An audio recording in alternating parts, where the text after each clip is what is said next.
നോക്കൂ നിങ്ങൾ, കേരളത്തിൽ മന്നത്ത് പത്മനാഭൻ എന്താ പറഞ്ഞത്? മന്നത്ത് പത്മനാഭന് പറഞ്ഞത്, ഞാനൊരു ഹിന്ദുവാണെന്ന് മാത്രമല്ല, ഞാൻ ഒരു നായർ സമൂഹത്തിന്റെ പ്രതിനിധിയാണ്.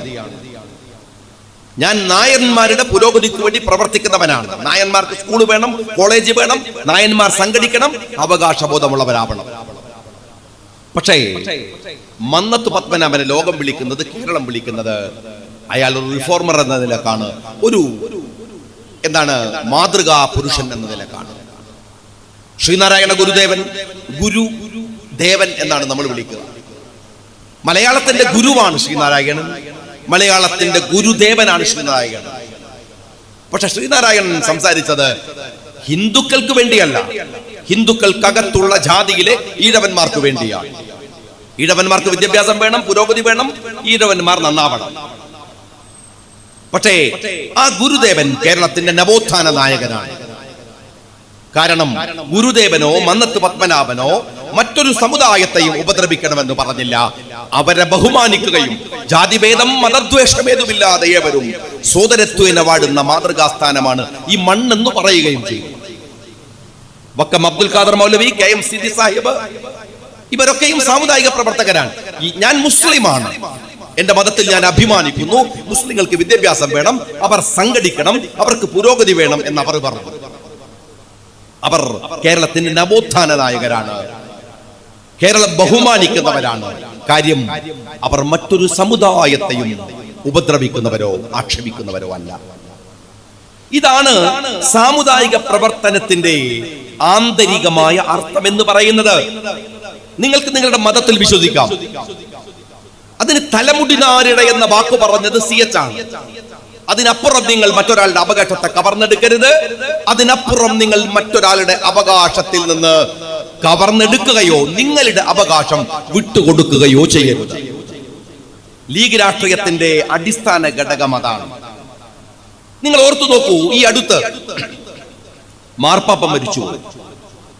മാർപ്പാപ്പ മരിച്ചപ്പോൾ ലോകമാണ് കരഞ്ഞത്.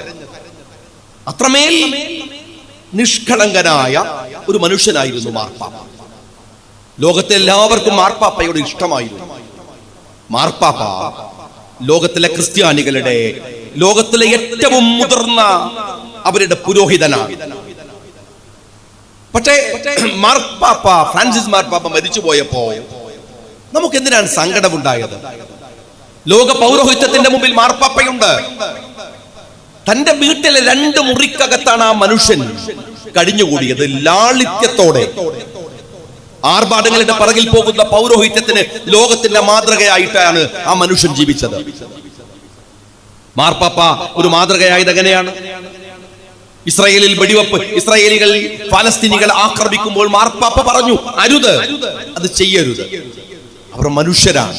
ഞാൻ നിങ്ങളോട് പറയട്ടെ, ഈ സാമുദായിക പ്രവർത്തനത്തിന് 2 എൻറ്റിറ്റിയുണ്ട്, 2 തലമുണ്ട്. നിങ്ങൾക്ക് നിങ്ങളുടെ സമുദായത്തിന്റെ പേരിൽ അഭിമാനിക്കാം. ഞാനൊരു ഹിന്ദുവാണ്, ഞാനൊരു ക്രിസ്ത്യാനിയാണ്, ബുദ്ധനും ജൈനനും പാർസിയുമാണ്, മുസ്ലിമാണ്. ഞാൻ ഒരു വിശ്വാസിയായതിൽ അഭിമാനമുണ്ട്. പക്ഷേ അത് മറ്റാരെയും വേദനിപ്പിക്കാനും പ്രയാസപ്പെടുത്താനുമല്ല, മറ്റാരുടെയും അവകാശങ്ങളെ കവർന്നെടുക്കാനുമല്ല. ഈ രാജ്യത്ത് അങ്ങനെ ജീവിക്കാൻ എനിക്ക് അവകാശമുണ്ട്. അതിനുവേണ്ടിയാണ് ഈ രാജ്യമുണ്ടായത്. ഈ രാജ്യത്തിന്റെ സ്വാതന്ത്ര്യത്തിന്റെ ആന്തരികമായ അർത്ഥം അവനവന്റെ വിശ്വാസം അനുസരിച്ച് ജീവിക്കലാണ്. നിങ്ങൾക്ക് അങ്ങനെ സാമുദായിക പ്രവർത്തനം നടത്താം. എന്നാൽ മറ്റൊരു അസ്തിത്വ ബോധമുണ്ട്. അത് ഹിറ്റ്ലറുടെ ബോധമാണ്. ഹിറ്റ്ലർ ഒരു സാമുദായിക പ്രവർത്തകനായിരുന്നു. തന്റെ ജാതിയുടെ, തന്റെ വിശ്വാസത്തിന്റെ, തന്റെ മതത്തിന്റെ പേരിൽ അയാൾക്ക് അഭിമാനമുണ്ടായിരുന്നു. അയാൾ തന്റെ മതമാണ് ലോകത്തിലെ മികച്ച മതം എന്ന് വിശ്വസിച്ചിരുന്നു. പക്ഷേ മറ്റൊരു മതവും കൊള്ളില്ലെന്ന്, മറ്റാരെയും സ്വീകരിക്കാൻ പറ്റില്ലെന്ന്, മറ്റെല്ലാ മതക്കാരുടെയും കൊന്നുകളയണമെന്ന് തീരുമാനിച്ചതിന്റെ ഭാഗമായിട്ടാണ് ജൂതന്മാരെ ഹിറ്റ്ലർ കൊല്ലുന്നത്. അതൊരു സാമുദായിക പ്രവർത്തനമാണ്, അത് മാതൃകാപരമല്ല. മറ്റൊരു സാമുദായിക പ്രവർത്തകൻ ഗോൾവാൾക്കറാണ്. ഗോൾവാൾക്കർ പറഞ്ഞത്, ഞാനൊരു ഹിന്ദുവാണ്, ഹിന്ദുമത വിശ്വാസിയാണ്, എനിക്ക് ഹിന്ദുവായി ജീവിക്കാൻ അഭിമാനമുണ്ട്, എല്ലാം ശരിയാണ്. പക്ഷേ മറ്റുള്ളവർ കൊല്ലപ്പെടേണ്ടവരാണ്, വെറുപ്പിന്റെ ആളുകളാണ്, നശിപ്പിക്കപ്പെടേണ്ടവരാണ് എന്ന് ഗോൾവാൾക്കർ തീരുമാനിച്ചു. ഇതും ഒരു സാമുദായിക പ്രവർത്തനമാണ്, പക്ഷെ മാതൃകാപരമല്ല. ഏറ്റവും വലിയ വർഗീയ വിഷമുള്ള ഒരു സംഘടനയാണ്. ക്രിസ്ത്യൻ സമുദായത്തിന്റെ പേരിലാണ് സംഘടിക്കുന്നത്. കാസ എന്ന പേര് തന്നെ വിശുദ്ധമായ ഒരു പേരാണ്. ആ പേരാണ് ഈ ചെകുത്താൻ സംഘം സ്വീകരിച്ചിരിക്കുന്നത്. എത്രമാത്രം വലിയ വെറുപ്പാണ് കാസ ഉണ്ടാക്കുന്നത്. ഇന്ത്യയിലെ മുസ്ലിം ക്രിസ്ത്യൻ എന്ന് പറയുന്ന രണ്ട് മൈനോറിറ്റികൾക്കിടയിൽ ഉണ്ടാക്കുന്ന വെറുപ്പ് എങ്ങനെയാണ് കാസ ഉണ്ടാക്കുന്നത്? കാസ RSSന്റെ സന്തതിയാണ് എന്ന് ഞങ്ങൾ 1000 തവണ പറഞ്ഞു. എന്നിട്ടും അവരെ തലയിൽ കയറ്റി നടക്കുന്നവരില്ലേ? എന്നാൽ കേട്ടോളൂ, മാർപ്പാപ്പ മരിച്ചു പോയപ്പോൾ കാസക്ക് സങ്കടമല്ല, കാസക്ക് വെറുപ്പാണ്. അഖില ലോക കത്തോലിക്ക സഭയുടെ അധ്യക്ഷൻ മരിച്ചുപോയപ്പോൾ, പോപ്പ് മരിച്ചുപോയപ്പോൾ, ഇയാൾ നേരത്തെ എന്തുകൊണ്ട് മരിച്ചില്ല? ഒരാൾ മരിക്കപ്പെടുമ്പോൾ, മരിച്ചു പോകുമ്പോൾ അയാൾ വിശുദ്ധനാകുന്നില്ല എന്ന് പറഞ്ഞു കാസ. കാസ ആർക്ക് വേണ്ടിയാ സംസാരിക്കുന്നത്? ക്രിസ്ത്യാനികൾക്ക് വേണ്ടിയാണ്. അതാണ് രസം. കാസ ആരുടെ സംഘടനയാണ്? ക്രിസ്ത്യാനിറ്റിയുടെ സംഘടനയാണ്. ഇതാണ് പ്രത്യേകത, വ്യത്യാസം. ആരാണ് ഗാന്ധിജി? ഇന്ത്യ കണ്ട ഏറ്റവും സനാതനനായ ഹിന്ദു. ഞാൻ ചോദിക്കട്ടെ വിശ്വാസികളായ മുസ്ലിങ്ങളോട്, നമ്മൾ മരിച്ചു പോകുമ്പോൾ ആഗ്രഹിക്കുന്നത് എന്താണ്? മരണത്തിന്റെ അവസാനത്തെ സെക്കൻഡില് നമ്മുടെ റൂഹ് പിരിഞ്ഞു പോകുന്നതിന്റെ അവസാന നിമിഷം നമ്മൾ ആഗ്രഹിക്കുന്നത് അഷ്ഹദു അൻ ലാ ഇലാഹ ഇല്ലല്ലാഹ് വ അഷ്ഹദു അന്ന മുഹമ്മദർ റസൂലുള്ളാഹ് എന്ന് ചൊല്ലണം. ലാ ഇലാഹ ഇല്ലല്ലാഹ് മുഹമ്മദുർ റസൂലുള്ളാഹ് എന്ന് ചൊല്ലണം. നല്ല വാക്കുകൾ പറയണം, ദിക്ർ ചൊല്ലണം. അതല്ലേ ആഗ്രഹം? നമ്മുടെ ഗാന്ധിജി മരിച്ചു പോവുകയാണ്, കൊക്കിലെ ശ്വാസം പിരിഞ്ഞു പോവുകയാണ്. ഗാന്ധിജി ചൊല്ലിയ ദിക്ർ എന്തെന്നറിയുമോ? ഹേയ് റാം, ഹേയ് റാം എന്നാണ്. ഗാന്ധിജി ഹിന്ദുമത വിശ്വാസിയാണ്. അദ്ദേഹത്തിന്റെ വിശ്വാസം അതാണ്. ആ ഗാന്ധിജി മരിച്ചു പോയപ്പോൾ ഗാന്ധിജിയെ വെടിവെച്ചു കൊന്ന നാഥുറാം വിനായക് ഗോഡ്സെ RSSകാരനാണ്, ഹിന്ദുവാണ്. ആ ഹിന്ദുവിന് ഗാന്ധിജിയെ ഇഷ്ടമല്ല. ഗാന്ധിജിയെ ഇഷ്ടമല്ല കാരണം ഗാന്ധിജി മനുഷ്യ സ്നേഹിയാണ്, ലോകത്തെ സ്നേഹിക്കുന്നവനാണ്, ലോകം കണ്ട മഹാന്മാരുടെ കൂട്ടത്തിൽപ്പെട്ടയാളാണ്, ഈ രാഷ്ട്രത്തിന്റെ നായകനാണ്. സുഭാഷ് ചന്ദ്രബോസിനോട് പോലും പറഞ്ഞു, നമ്മൾ രണ്ടുപേരും ലക്ഷ്യം വെക്കുന്നത് സ്വാതന്ത്ര്യത്തിനാണ്. പക്ഷെ മനുഷ്യനെ കൊന്നിട്ട് എന്തിനാണ് സ്വാതന്ത്ര്യം? നമ്മൾ ഈ സ്വാതന്ത്ര്യ സമരത്തിൽ കൊല്ലപ്പെടുന്നവനും ഈ നാട്ടിൽ സ്വാതന്ത്ര്യം ആസ്വദിക്കാൻ അവന് കഴിയില്ലല്ലോ. എന്റെ സങ്കടം അതാണ്. മനുഷ്യനെ സ്നേഹിച്ച ഗാന്ധിജി, നമ്മുടെ രാഷ്ട്രപിതാവ്, ആ ഗാന്ധിജി എന്ന ഇന്ത്യ കണ്ട ഏറ്റവും വലിയ സനാതനനായ ഹിന്ദുവിനെ വെടിവെച്ചു കൊള്ളുന്നത് ഹിന്ദുക്കൾക്ക് വേണ്ടി എന്ന് പറഞ്ഞു സംഘടിക്കുന്ന RSS, മാർപ്പാപ്പയെ ആക്ഷേപിക്കാൻ ഇറങ്ങി പുറപ്പെട്ടിരിക്കുന്നത് കാസ എന്ന് പറയുന്ന ക്രിസ്ത്യാനികൾ. ഇവിടെ സൂക്ഷിക്കേണ്ട ഒരു കാര്യമുണ്ട്. ഏതു മതത്തിനകത്ത് നിന്ന് വരുന്ന തീവ്രവാദവും ആദ്യം ചെറുക്കേണ്ടത് ആ മതത്തിന്റെ അനുയായികളാണ്. അത് ഇന്ത്യയിലെ ഏറ്റവും മികച്ച ഉദാഹരണം ഇന്ത്യയിലെ 80% വരുന്ന ഹിന്ദുക്കളാണ്. ഏറ്റവും മികച്ച ഉദാഹരണം. 925 മുതൽ RSS ഇന്ത്യയിൽ പ്രവർത്തിക്കുന്നുണ്ട്. എന്നാൽ കഴിഞ്ഞ 10 വർഷമാണ് അവർക്ക് ഈ രാജ്യത്തിന്റെ ഭരണം ഇവിടുത്തെ ഹിന്ദു സഹോദരന്മാർ കൊടുത്തത്. RSSനെ പ്രതിരോധിച്ചത് ഇവിടുത്തെ മുസ്ലിങ്ങളല്ല, ഇവിടുത്തെ ക്രിസ്ത്യാനികളല്ല, ഇവിടുത്തെ നല്ലവരായ ഹിന്ദു മതേതര വിശ്വാസികളാണ്. മുസ്ലിങ്ങൾക്ക് മാതൃകയില്ലേ? ഈ കേരളത്തിലെ കൊച്ചു സംഘത്തെ വർഗീയവൽക്കരിക്കാൻ ഇറങ്ങി പുറപ്പെട്ട NDFനെ, പല ഘട്ടങ്ങളിൽ വന്ന പല തീവ്രവാദ ഗ്രൂപ്പുകളെയും ഇവിടുത്തെ മുസ്ലിങ്ങളാണ് തോൽപ്പിച്ചത്. ഇവിടുത്തെ ഹിന്ദു അല്ല, ഇവിടുത്തെ ക്രിസ്ത്യാനിയല്ല. ക്രിസ്ത്യൻ സമുദായത്തിനകത്ത് നിന്ന് വരുന്ന കാസയെ പോലെ ചെകുത്താൻ സന്തതികളെ നിയന്ത്രിക്കേണ്ടത് ആരുടെ ബാധ്യതയാണ്? ക്രിസ്ത്യൻ കമ്മ്യൂണിറ്റിയുടെ വിശ്വാസത്തിന്റെ മാർഗമാണ്, അതവർ ചെറുക്കുന്നുണ്ട്. അവരുടെ ബാധ്യത തന്നെയാണ്, ആദ്യം ചെയ്യേണ്ടത് അവരാണ്. പക്ഷെ നിങ്ങൾ ഓർത്തു നോക്കേണ്ട ഒരു കാര്യമുണ്ട്. ഈ മത തീവ്രവാദത്തിന്റെ അപകടം അതേ വിശ്വാസികൾ തന്നെ അനുഭവിക്കേണ്ടി വരും. RSSകാരൻ ഇന്ത്യയിലെ ഹിന്ദുക്കൾക്കുണ്ടാക്കുന്ന അപമാനം, കാശ്മീരിൽ പോയി കലിമ ചൊല്ല് എന്ന് പറഞ്ഞ് നാടകീയമായി മറ്റുള്ള വിശ്വാസികളെ വെടിവെച്ച് കൊലപ്പെടുത്തിയ അവിടുത്തെ മുസ്ലിം തീവ്രവാദികൾ മുസ്ലിങ്ങൾക്കുണ്ടാക്കിയ അപമാനം തന്നെയാണ്. ലോകത്തിലെ മനുഷ്യ സ്നേഹികളുടെ ഉത്തുംഗതയിൽ നിൽക്കുന്ന മാർപ്പാപ്പ മരിച്ചു പോകുമ്പോ മരണം ഒരുത്തനെയും വിശുദ്ധനാക്കില്ലെന്ന് പറയുന്ന ഇതേ സംഘികളുടെ പിണിയാളുകൾ എന്ന് പറയാവുന്ന കാസയും ഉണ്ടാക്കുന്നത്. സാമുദായിക രാഷ്ട്രീയം എന്ന് പറയുന്നത് അടിസ്ഥാനപരമായി ആ സമുദായത്തിന്റെ പുരോഗതിയാണ്. ഒപ്പം മറ്റൊരു സമുദായത്തെയും തകർക്കാതെ അവരെയും ചേർത്തു പിടിച്ച് ഒരുമിച്ച് നമ്മളെല്ലാവരും ഒരു രാഷ്ട്രത്തിന്റെ വ്യത്യസ്തമായ അവയവങ്ങളാണ് എന്ന ബോധ്യത്തോടെ. നിങ്ങൾ ഓർക്കൂ, ഇവിടുത്തെ ഈഴവന്മാർ പുരോഗമിച്ചപ്പോൾ ഈ നാട്ടിന് പുരോഗതി ഉണ്ടായില്ലേ? ഈഴവന്മാരുടെ ഭാഗം പുരോഗമിച്ചോ? ഇവിടുത്തെ ക്രിസ്ത്യാനികൾ പുരോഗമിച്ചാൽ അവരുടെ ഭാഗം നന്നായില്ലേ? ഇവിടുത്തെ നായന്മാർ പുരോഗമിച്ചാൽ അവരുടെ ഭാഗം നന്നായില്ലേ? ഇവിടുത്തെ മുസ്ലിങ്ങൾ പുരോഗമിച്ചാൽ അവരുടെ ഭാഗം നന്നായില്ലേ? അങ്ങനെയല്ലേ ഈ നാടുണ്ടായത്? അതിനുവേണ്ടിയല്ലേ ഓരോരുത്തരും പ്രവർത്തിച്ചത്? എന്നാൽ ഈ നാട് ഇന്ന് പുറകോട്ട് പോകുന്നതിന്റെ അടിസ്ഥാന കാരണം എന്താണെന്ന് അറിയുമോ? ഈ നാട്ടിലെ ദളിതുകൾ, ഈ നാട്ടിലെ പിന്നോക്ക വർഗങ്ങൾ, ഈ വയനാട്ടിലെ ആദിവാസി സമൂഹം, അവർക്ക് പുരോഗമിക്കാൻ കഴിഞ്ഞില്ല. ഈ കോറോത്തിലെ നിങ്ങളുടെ ഈ ആർജവത്തെ നിങ്ങൾ പരിശോധിച്ചോളൂ, നിങ്ങളുടെ സംഘാടനത്തെ പരിശോധിച്ചോളൂ. ഈ കോറോത്തിന്റെ പരിസരങ്ങളിൽ താമസിക്കുന്ന, ഈ വെള്ളമുണ്ടയുടെ പരിസരങ്ങളിൽ താമസിക്കുന്ന, ഈ വയനാട്ടിന്റെ പ്രാന്തഭാഗങ്ങളിൽ താമസിക്കുന്ന ഒരു വലിയ സമൂഹമുണ്ട്. അവർ ഈ മണ്ണിന്റെ മക്കളാണ്. ഈ നാട്ടിലെ ആദിവാസികൾ, ഈ നാട്ടിലെ ദളിതുകൾ. എന്തേ അവർ പുരോഗമിക്കാതെ പോയത്? അവരെ വോട്ടിന്റെ ടൂളാക്കി മാറ്റി ഉപയോഗിച്ച ഇവിടുത്തെ രാഷ്ട്രീയമുണ്ട്. എം ശങ്കരൻ നമ്പൂതിരിപ്പാട് കേരളത്തിലെ വലിയ എന്താണ് കേരളം ഉണ്ടാക്കിയത് നമ്പൂതിരിപ്പാടാണ് എന്ന് വരെ ബടായി പറയാൻ ഒരു മടിയുമില്ലാത്ത സഖാക്കളുണ്ട്. ഞാൻ വിനീതമായി ചോദിക്കട്ടെ, എം ശങ്കരൻ നമ്പൂതിരിപ്പാട് എന്താ ഈ നാട്ടിൽ ഉണ്ടാക്കിയത്?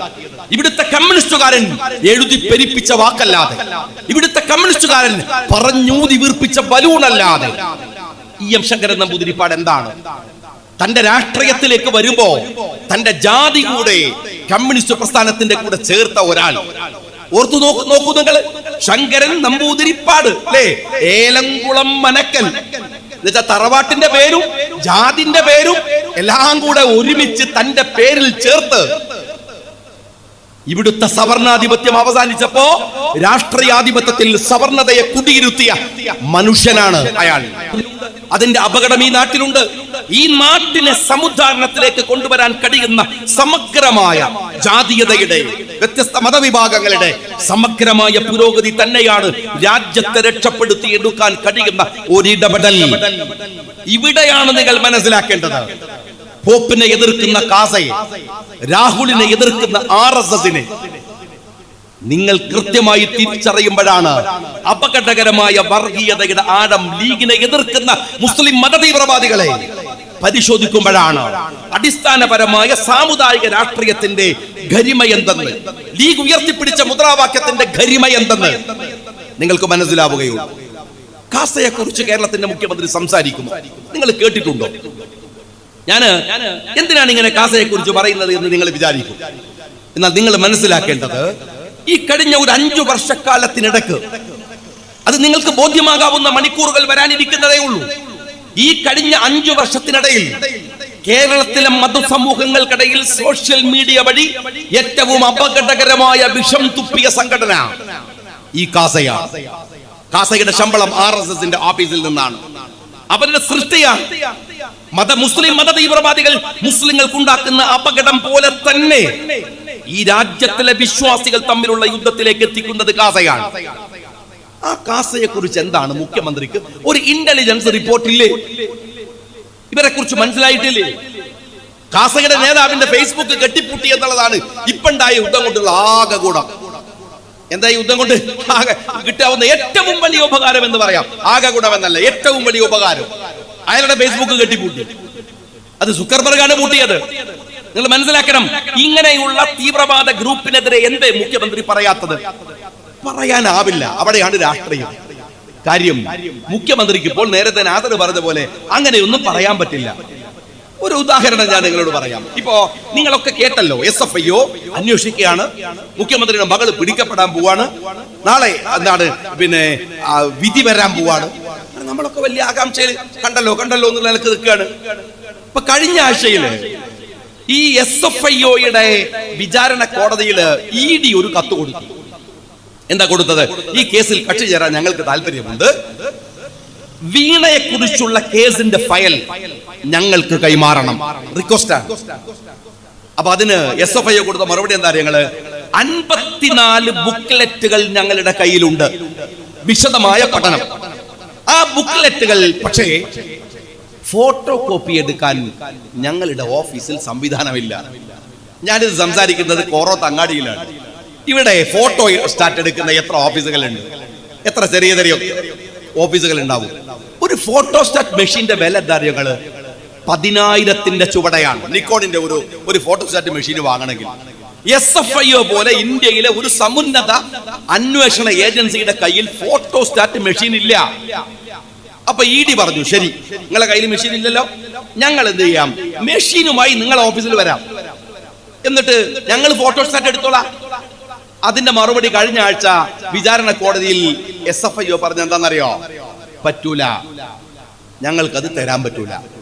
എന്ന് വെച്ചാൽ SFIOയുടെ കയ്യിലുള്ള വീണയുടെ കേസ് കച്ചവടമായിട്ടുണ്ട്. അതിന്റെ പൈസന്റെ ഏർപ്പാടിന്റെ ഒക്കെ ചെറിയ തർക്കം മാത്രമേ ഉള്ളൂ. അതുകൊണ്ട് പുതിയ കക്ഷി വന്ന് അതിൽ ജോയിൻ ചെയ്യണ്ട, ഈ കച്ചവടം ഞങ്ങൾ നടത്തിക്കൊള്ളാനാണ്. ഈ കച്ചവടം നടക്കുന്നതിനിടയിൽ എങ്ങനെയാണ് മുഖ്യമന്ത്രി കാസയെ കുറിച്ച് പറയുക, RSSനെ കുറിച്ച് പറയുക, എങ്ങനെയാണ് രാജ്യം ഭരിക്കുന്ന BJPയെ കുറിച്ച് പറയുക? ഞാൻ ഈ നാട്ടിലെ ജനങ്ങളോട് ചോദിക്കട്ടെ, മറ്റെല്ലാം ഇതൊരു ലീഗിന്റെ പൊതുയോഗമാണ്, ഷാജി സംസാരിക്കുകയാണ്, നിങ്ങൾ മുൻവിധി വെക്കല്ല. ഞാൻ നിങ്ങളോട് ചോദിക്കട്ടെ, കേരളത്തിലെ പോലീസ് ഉദ്യോഗസ്ഥന്മാരിലെ ജയിൽ പോലീസ് ഉദ്യോഗസ്ഥന്മാരിൽ RSSന്റെ ശാഖ ഉണ്ടാക്കിയോ? ഉണ്ടാക്കിയതിന് തെളിവ് എന്താണെന്ന് അറിയുമോ? മുഖ്യമന്ത്രിയോട് ചോദിച്ചു, ജയിൽ പോലീസ് ഉദ്യോഗസ്ഥന്മാർ RSSന്റെ ശാഖ ഉണ്ടാക്കിയല്ലോ. പറഞ്ഞ മറുപടി അവരെ സ്ഥലം മാറ്റിയെന്നാണ്. എന്റെ ചോദ്യം അവരെ സ്ഥലം മാറ്റിയോ ഇല്ലേ എന്നല്ല. കേരളത്തെ പോലെയുള്ള ഒരു സ്റ്റേറ്റിന്റെ പോലീസ് സേനയിൽ RSS ശാഖ ഉണ്ടാക്കുന്നുണ്ടെങ്കിൽ അത് ആരുടെ പിടിപ്പുകേടാണ്? ആരാ ഇതിന് അനുവാദം കൊടുക്കുന്നത്? ആരാ ഇതിന് സമ്മതം കൊടുക്കുന്നത്? നിങ്ങളൊന്ന് പറഞ്ഞേ, എന്താ അതിനെ കുറിച്ച് പറയാനാവാത്തത്? നമ്മൾ പറഞ്ഞല്ലോ, PC ജോർജിനെ പോലെ ഒരാൾ കോട്ടയത്ത് നിന്ന് ഏറ്റവും ഭീകരമായ മുസ്ലിം വിരുദ്ധത പറഞ്ഞു. നമ്മൾ വിട്ടേക്ക്. നിങ്ങൾക്കറിയാമല്ലോ, വെള്ളാപ്പള്ളി നടേശൻ വന്ന് നിലമ്പൂരിൽ ഏറ്റവും വലിയ മുസ്ലിം വിരുദ്ധത പ്രസംഗിച്ചു. നമ്മൾ എങ്ങനെയാ എതിർക്കുക? കാര്യം എന്താണ്? വെള്ളാപ്പള്ളി പ്രസംഗിച്ചത് നിലമ്പൂരിലാണെങ്കിൽ PC ജോർജ് പറഞ്ഞത് കോട്ടയത്താണെങ്കിൽ കേരളത്തിന്റെ മുഖ്യമന്ത്രി പിണറായി വിജയൻ ഈ മുസ്ലിം വിരുദ്ധ പരാമർശം നടത്തിയത് എപ്പോഴാണ്? 5-6 മാസം മുമ്പ് ഡൽഹിയിൽ പോയി ഹിന്ദു പത്രത്തെ കണ്ട് അദ്ദേഹം സംസാരിച്ചത് എന്താണ്? കേരളത്തിലെ മലപ്പുറം ജില്ല, മുസ്ലിം ഭൂരിപക്ഷ ജില്ല, ഇന്ത്യയിലെ ഏറ്റവും വലിയ ക്രിമിനൽ ചാർജ് ഷീറ്റുകൾ ഇട്ട ജില്ല അതാണ്. നമുക്കറിയാം അതിന്റെ, ഞാൻ അതിലേക്ക് ഡീറ്റെയിൽ ആയിട്ട് കടക്കുകയല്ല. എന്നിട്ട് അദ്ദേഹം പറഞ്ഞൊരു കാര്യമുണ്ട്, കേരളത്തിൽ ഏറ്റവും കൂടുതൽ, ഇന്ത്യയിൽ ഏറ്റവും കൂടുതൽ സ്വർണ്ണവേട്ട നടന്നത് കരിപ്പൂരിലാണ്. ആയിക്കോട്ടെ, പക്ഷേ മുഖ്യമന്ത്രിയുടെ ഓഫീസ് വഴി ശിവശങ്കരനും സ്വപ്നയും വഴി മുഖ്യമന്ത്രിയുടെ ഓഫീസ് നടത്തിയ സ്വർണ്ണക്കടത്ത് എന്തേ നിങ്ങൾ ഡൽഹിയിൽ പറഞ്ഞില്ല? കേരളത്തിലെ ഏറ്റവും വലിയ ഹവാല നടക്കുന്നത് കരിപ്പൂർ എയർപോർട്ടിലും മലപ്പുറം ജില്ലയിലുമാണെങ്കിൽ കേരളം കണ്ട ഏറ്റവും വലിയ ഹവാല നടത്തിയ BJPയുടെ നേതാക്കന്മാരുടെ, RSS നേതാക്കന്മാരുടെ ഹവാല ഇടപാടിനെ കുറിച്ച് എന്തേ നിങ്ങൾ സംസാരിച്ചില്ല? എന്തേ നിങ്ങൾ പറഞ്ഞില്ല? അതുമായി ബന്ധപ്പെട്ട് വലിയ ചർച്ചകളും വിവാദങ്ങളും ഉണ്ടായതിനെ കുറിച്ച് എന്തേ നിങ്ങൾ പറയാതെ പോയത്? പറഞ്ഞില്ല. കൊടകര ഹവാലയെ കുറിച്ച് പറഞ്ഞില്ല. അപ്പൊ വെള്ളാപ്പള്ളി വർഗീയവാദം പറയുന്നത് മുഖ്യമന്ത്രി കാണിച്ചു കൊടുത്തതാണ്. PC ജോർജ് വർഗീയത പറയുന്നത് മുഖ്യമന്ത്രി പഠിപ്പിച്ചു കൊടുത്തതാണ്. അതും അവര് പറഞ്ഞത് മലയാളത്തിലാണെങ്കിൽ മുഖ്യമന്ത്രി അഭിമുഖം കൊടുത്തത് ഇംഗ്ലീഷിലെ ഹിന്ദു പത്രത്തിനാണ്. തീരുന്നില്ല. ഹരിയാന തെരഞ്ഞെടുപ്പിൽ അതിന്റെ ഇമ്പാക്ട് ഉണ്ടായി എന്ന് ദേശീയ മാധ്യമങ്ങൾ പറയുമാറ് അപകടകരമായ വർഗീയത പറഞ്ഞത് ഈ പറയുന്ന കേരളത്തിന്റെ മുഖ്യമന്ത്രിയാണ്. ഇനി ഞാൻ മറ്റൊരു കാര്യം ചോദിക്കട്ടെ. ഇപ്പൊ വലിയ വിവാദമായി എന്താണ്? നേരത്തെ നാദർ ഇവിടെ പറയുന്നത് കേട്ടു. വലിയ വിവാദം ഉണ്ടായത് എന്താണ്? വിഴിഞ്ഞം തുറമുഖത്തിന്റെ ഉദ്ഘാടനമാണ്.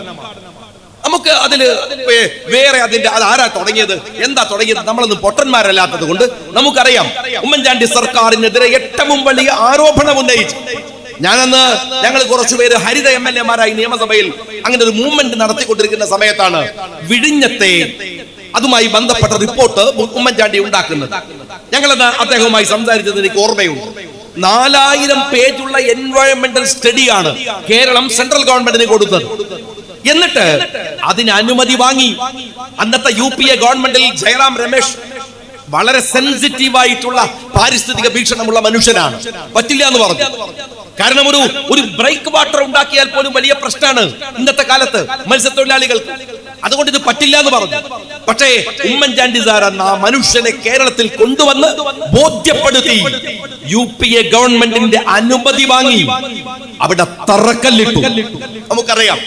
എന്നിട്ടാണ് പിണറായി വിജയൻ വലിയ ആരോപണം 6000 കോടി ആരോപണം എന്നൊക്കെ ഉന്നയിച്ച് നടന്നത്. അതെന്തോ ആവട്ടെ, അതെല്ലാവർക്കും അറിയാവുന്ന നമ്മുടെ ഓർമ്മ നശിച്ചിട്ടില്ലാത്തത് കൊണ്ട് നമുക്കറിയാം. പക്ഷേ അന്നത്തെ മുഖ്യമന്ത്രിയുടെ ഒരു പ്രസംഗമുണ്ട്, ഞാനത് പറയാം. എന്താ മുഖ്യമന്ത്രി സംസാരിച്ചെന്നറിയാം ഞങ്ങള്? മുഖ്യമന്ത്രി പറഞ്ഞു 5000 ചില്ലോനം കോടി 6000 കോടി രൂപയോളം ഈ പദ്ധതിക്ക് വേണ്ടി ചെലവഴിച്ചത് കേരള ഗവൺമെന്റ് ആണ്. ശരി, കേരള ഗവൺമെന്റ് ആണ്. അന്ന് വൈകുന്നേരം നിങ്ങളുടെ CPM സംസ്ഥാന സെക്രട്ടറി സംസാരിച്ചല്ലോ. എന്താ അദ്ദേഹം പറഞ്ഞത്? അദ്ദേഹം പറഞ്ഞത് 1 റുപ്പി, ഒരു ചില്ലിക്കാശ് സെൻട്രൽ ഗവൺമെന്റ് കേരളത്തിന് വിഴിഞ്ഞം പദ്ധതിക്ക് തന്നില്ല. അപ്പൊ ആ കാര്യത്തിൽ തർക്കമില്ലല്ലോ. ഉമ്മൻചാണ്ടി ഉണ്ടാക്കിയ പ്രോജക്ട്, ഉമ്മൻചാണ്ടിയുടെ കാലത്ത് വന്ന പ്രോജക്ട്, നിങ്ങൾ അന്ന് ആരോപണം ഉന്നയിച്ച 6000 കോടി കേരളം മാത്രം ഇൻവെസ്റ്റ് ചെയ്തു. ശരിയാണ്. എങ്കിൽ എന്റെ ചോദ്യം, കേരളം ഇൻവെസ്റ്റ് ചെയ്യുന്ന 1 റുപ്പിക കേന്ദ്ര ഗവൺമെന്റ് തരാത്ത ഈ പദ്ധതിയുടെ ഉദ്ഘാടനം എന്തിനാണ് നരേന്ദ്രമോദിയെ കൊണ്ട് ചെയ്യിച്ചത്? ഒന്ന് പറഞ്ഞേ. ഞാനൊരു നിയമസഭാ സാമാജികനായി 10 വർഷം ഇരുന്ന ആളാണ്. ഞാൻ നിങ്ങളെ വെല്ലുവിളിക്കുകയാണ്, നിങ്ങൾ അതിന്റെ പ്രോട്ടോകോൾ ഒന്ന് കാണിക്കുക. കേന്ദ്രം തന്നെയാണ് ഇത് ചെയ്യേണ്ടത് എന്ന ഒരു പ്രോട്ടോകോൾ കാണിക്ക്. നരേന്ദ്രമോദിക്ക് 1 റുപ്പികയുടെ ഉത്തരവാദിത്വമില്ല. UPA ഗവൺമെന്റ് കൊടുത്ത അനുമതിയാണ്, നരേന്ദ്രമോദി കൊടുത്ത അനുമതിയല്ല. രണ്ടാമത് സെൻട്രൽ ഗവൺമെന്റിന്റെ 10 റുപ്പികയില്ല. പിന്നെ എന്തിനാണ് ഈ നരേന്ദ്രമോദിയെ എഴുന്നള്ളിച്ചു കൊണ്ടുവന്ന് ഒരു തിരഞ്ഞെടുപ്പിന്റെ മുമ്പിൽ ഇത് ഉദ്ഘാടനം ചെയ്യിച്ചത്? ഒന്ന് നിങ്ങൾ പറഞ്ഞേ, എന്താ അതിന്റെ കാരണം എന്നൊന്ന് പറയൂ. ഇനി ഒരു കാര്യം ഞാൻ ചോദിക്കട്ടെ, സഖാക്കൾക്ക് വലിയ ഇഷ്ടമുള്ള ആളാണല്ലോ ബംഗാളിലെ മമതാ ബാനർജി ഏതെങ്കിലും ഒരു സ്റ്റേറ്റ് പ്രോഗ്രാം കേന്ദ്രമന്ത്രിയെ കൊണ്ടുവന്ന് ഉദ്ഘാടനം ചെയ്യിച്ചിട്ടുണ്ടോ? ഇല്ലല്ലോ. എന്തിനാണ് ബംഗാൾ വരെ പോണത്? ഇതാ തൊട്ടടുത്തുണ്ട് മറ്റൊരു ധൈര്യമുള്ള, തന്റെ ഇടമുള്ള, ഒരു മതേതര കാഴ്ചപ്പാടുള്ള മറ്റൊരു മന്ത്രി, തമിഴ്നാട്ടിന്റെ മന്ത്രി സ്റ്റാലിനുണ്ട്. തൂത്തുക്കുടിയിലെ സീപോർട്ട്, എന്താണ് ആ സീപോർട്ടിൽ ഇതുപോലെ ഒരു പദ്ധതി നടക്കുന്നു. തമിഴ്നാട് ഗവൺമെന്റ് കോടികൾ മുടക്കുന്നു. അതിന്റെ ഉദ്ഘാടനത്തിന് സ്റ്റാലിൻ പ്രധാനമന്ത്രി നരേന്ദ്രമോദിയെ വിളിക്കുമോ? നിങ്ങൾക്ക് പറയാൻ കഴിയുമോ? അങ്ങനെ വിളിച്ചിട്ട് അവർക്കൊരു അവസരം ഉണ്ടാക്കി കൊടുക്കുമോ സ്റ്റാലിൻ? കൊടുക്കില്ല. ഇനി ഇതുമായി ബന്ധപ്പെട്ട രണ്ടാമത്തെ ഒരു കാര്യം ഞാൻ ചോദിക്കട്ടെ. അങ്ങനെ കൊടുക്കില്ല എങ്കിൽ നിങ്ങൾ അവിടെ അന്നൊരു വലിയ വിവാദമുണ്ടായി. എന്താണ്? രാജീവ് ചന്ദ്രശേഖർ ആ വേദിയിൽ കയറിയിരുന്ന് മുദ്രാവാക്യം വിളിക്കുകയാണ്. നമ്മൾ കണ്ടു. കുറെ ആയിട്ട് കേരളത്തിന് ഭീമൻ രഘുവിനെ മിസ് ചെയ്തിട്ടുണ്ടായിരുന്നു. അത് ഇയാളെ കണ്ടപ്പോ ഏകദേശം ആശ്വാസമായി. ഭീമൻ രഘുവിന് പകരം ഒരാൾ വന്നിട്ടുണ്ട്. അയാളുടെ തമാശയൊക്കെ നമ്മൾ നന്നായിട്ട് കണ്ടു. പക്ഷെ എന്റെ ചോദ്യം അതല്ല. രാജീവ് ചന്ദ്രശേഖർ വേദിയിൽ ഇരുന്ന് മുദ്രാവാക്യം വിളിക്കുമ്പോ താഴെ ഇരുന്ന് മോങ്ങുന്ന ഒരു മന്ത്രി ഉണ്ടായിരുന്നു, റിയാസ്. ഞാൻ റിയാസിനോട് ചോദിക്കട്ടെ, തമിഴ്നാട് ഗവൺമെന്റ് ഉദ്ഘാടനം നടക്കുന്ന ഒരു വേദിയിൽ BJPയുടെ തമിഴ്നാട് അധ്യക്ഷൻ കയറിയിരിക്കുക, എന്നിട്ട് സ്റ്റാലിന്റെ മകൻ ഈ കുറച്ചിപ്പുറത്ത് വന്നിട്ട് താഴെ ഇരുന്നിട്ട് ഇയാൾ ഇങ്ങനെ സ്റ്റാലിനോട് പറഞ്ഞിട്ട് മോങ്ങിക്കറിയാം. ഇതെങ്ങനെ BJPന്റെ പ്രസിഡന്റ് വിളിച്ചത്? ഇതെങ്ങനെ BJPക്കാർ സ്റ്റേജിൽ മേലെത്തിയത് എന്ന് പറയുന്ന അവസരം ഉണ്ടാകുമോ? എന്നാൽ ഞാനൊരു കാര്യം പറയട്ടെ, രാജീവ് ചന്ദ്രശേഖരന്റെ ലിസ്റ്റ് കേന്ദ്രം തന്നതാണ് എന്ന കളവ് കേരളത്തിലെ മുഖ്യമന്ത്രി പറഞ്ഞു, നുണ പറഞ്ഞു. എന്താ കാര്യമെന്നറിയുമോ? എന്റെ കയ്യിൽ നിങ്ങൾക്ക് ആവശ്യമുണ്ടെങ്കിൽ ഞാൻ അയച്ചു തരാം. വാസവന്റെ പത്രസമ്മേളനമുണ്ട്. എന്താ വാസവൻ പത്രസമ്മേളനം നടത്തുന്നത്? ഇതാ ഉദ്ഘാടനം നടക്കാൻ പോവാണ്. അപ്പൊ പത്രക്കാർ ചോദിച്ചു, പ്രതിപക്ഷ നേതാവിനെ വിളിച്ചിരുന്നോ? വാസവന്റെ മറുപടി ഉണ്ട്. ഇതാ വിളിച്ചവരുടെ ലിസ്റ്റ്. എന്നിട്ട് ഇങ്ങനെ വായിക്കാൻ 1 2 3 4 5. ആറാമത്തെ പേര് പറയുന്നത് രാജീവ് ചന്ദ്രശേഖരന്റെ പേരാണ്. രണ്ടു വാദമുണ്ട് ഇവിടെ. മുഖ്യമന്ത്രി പറഞ്ഞത് സെൻട്രൽ ഗവൺമെന്റ് അവിടെ നിന്ന് രാജീവ് ചന്ദ്രശേഖരന്റെ പേര് ഇങ്ങോട്ട് അയച്ചതാണ്. എങ്കിൽ ഞാനൊരു കാര്യം ചോദിക്കട്ടെ, കേരള ഗവൺമെന്റിന്റെ പ്രോഗ്രാമായ ഈ പദ്ധതിയിൽ അവരിങ്ങോട്ട് രാജീവ് ചന്ദ്രശേഖരന്റെ പേര് തന്നപ്പോ, എന്നാൽ KPCCയുടെ പ്രസിഡന്റും CPMന്റെ പ്രസിഡന്റും അതിൽ ഉൾപ്പെടട്ടെ, സെക്രട്ടറിയും അതിൽ ഉൾപ്പെടട്ടെ എന്നൊരു മറു കത്ത് നിങ്ങൾ കൊടുത്തിരുന്നോ? കേന്ദ്രം ഒരു കത്ത് തന്നപ്പോഴേക്കും അടിയൻ എന്ന് പറഞ്ഞിട്ട് നിങ്ങൾ സ്വീകരിക്കുകയാണോ ചെയ്തത്? ഒരു ചോദ്യം. അതല്ല, നിങ്ങൾ അങ്ങോട്ട് കൊടുത്തതാണ് രാജീവ് ചന്ദ്രശേഖരന്റെ പേര് എന്ന് തെളിവ് വെച്ച് ഞാൻ പറഞ്ഞാൽ അത് നിഷേധിക്കാൻ നിങ്ങളുടെ കയ്യിൽ എന്തു തെളിവാണുള്ളത് എന്ന് നിങ്ങൾക്ക് പറയാൻ കഴിയും? അദാനി ഗ്രൂപ്പ് എന്ന് എഴുതി വെച്ചിട്ടുണ്ട്. ഉളുപ്പുള്ള സഖാക്കള് ഇതൊന്ന് വീട്ടിൽ ഫ്രെയിം ചെയ്ത് വെക്ക്. നിന്റെ മുഖ്യമന്ത്രിയെ കൊണ്ട് മാത്രല്ല, നിന്റെ മുഖ്യമന്ത്രിയുടെ പേരക്കുട്ടിയെ കൊണ്ട് അദാനിയുടെ കുപ്പായം ഇടുപ്പിക്കാൻ കഴിയുമെന്ന് തെളിയിച്ചു അദാനി, തെളിയിച്ചു നരേന്ദ്രമോദി. നിങ്ങൾ ഉളുപ്പില്ലാതെ ഇട്ടിട്ട് ഇവരെ കൊണ്ടുപോയി അവിടെ നിന്നു. നിങ്ങളാണ് ഈ രാജ്യത്തിലെ മുതലാളിമാരെ കുറിച്ച് സംസാരിക്കുന്നത്. നിങ്ങളാണ് ഈ രാജ്യത്തിൽ കോൺഗ്രസിനെ ആക്ഷേപിക്കുന്നത്. ഞാൻ നിങ്ങളോട് പറയട്ടെ, നിങ്ങൾ പറ്റുമെങ്കിൽ സഖാക്കളെ, ആത്മാർത്ഥതയുള്ള സഖാക്കളോട് ഞാൻ പറയുന്നത്, നിങ്ങൾ ചെറിയ ഒരു ഫോട്ടോ രാഹുൽ ഗാന്ധിയുടെ അതൊന്ന് കയ്യിൽ വെക്കണം ഇടക്കിടക്ക്. അതെടുത്തിട്ട് ഒരു റെഡ് സല്യൂട്ട് കൊടുക്കാനാണ്. എന്തിനെന്നറിയുമോ? നിങ്ങൾക്ക് ഓർമ്മയില്ലേ, അംബാനിയുടെ കല്യാണം നടക്കാണ് വീട്ടില്. അംബാനിയുടെ മകന്റെ കല്യാണാണ്. ആരൊക്കെ വരുന്നത്? സുക്കർബർഗ് വരികയാണ്. നാട്ടിലെ ലൊട്ടിലൊടുക്ക് പൈസക്കാരല്ല, ലോകത്തിലെ ഏറ്റവും വലിയ ധനാഢ്യന്മാർ. സുക്കർബർഗ് ഉണ്ടായിരുന്നു അവിടെ, ഇലോൺ മസ്ക് ഉണ്ടായിരുന്നു അവിടെ, ബിൽ ഗേറ്റ്സ് ഉണ്ടായിരുന്നു അവിടെ. അതിന് പുറമെ നാട്ടിലെ അവസാനത്തെ പൈസക്കാരുണ്ട്. 100 തവണ വിളിച്ചു രാഹുൽ ഗാന്ധിയെ. ലോകത്തിലെ മുഴുവൻ ധനാഢ്യരും രാജ്യപ്രമുഖന്മാരും വന്നിട്ട് അംബാനിയുടെ വീട്ടിൽ കല്യാണം കൂടുമ്പോ ഡൽഹിയിലെ ഒരു ചായക്കടയിൽ, ഒരു പിസ ഹോട്ടലിൽ, ഒരു പിസ ഷോറൂം ഔട്ട്ലെറ്റിൽ ഇരുന്നിട്ട് ഒരു കാപ്പി കുടിച്ച് ഒരു പിസയുടെ കഷ്ണവും കഴിച്ച് സുഹൃത്തുക്കളുടെ കൂടെ ഇരിക്കുന്ന ഒരു മനുഷ്യനുണ്ട്. അത് രാഹുൽ ഗാന്ധിയാണ്.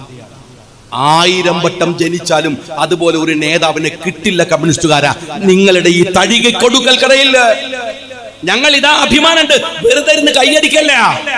ഒരു തവണയാണെങ്കിൽ ഒരു തവണ രാജ്യത്തിന്റെ മതേതര നേതാവിന് വോട്ട് ചെയ്യാൻ ഭാഗ്യം സിദ്ധിച്ച കൈകൾ കൊണ്ട് തന്നെയാണ് ഞങ്ങൾ ഇപ്പോഴും കൈയടിക്കുന്നത്. ഒന്ന് പൂജിക്ക്. ഒരു സിനിമയില് ശ്രീനിവാസൻ ചെയ്യുന്ന കണ്ടിട്ടില്ലേ ഞങ്ങള്? ഒരു സിനിമയിൽ ദേഷ്യം പിടിച്ചിട്ട് ഗൾഫിൽ പോയിട്ട് കണ്ണാടിന്റെ മുമ്പിൽ ഇൻക്ലാബ് സിന്ദാബാദ് എന്ന് ആരും കാണാതെ വിളിക്കുന്ന കണ്ടിട്ടില്ലേ?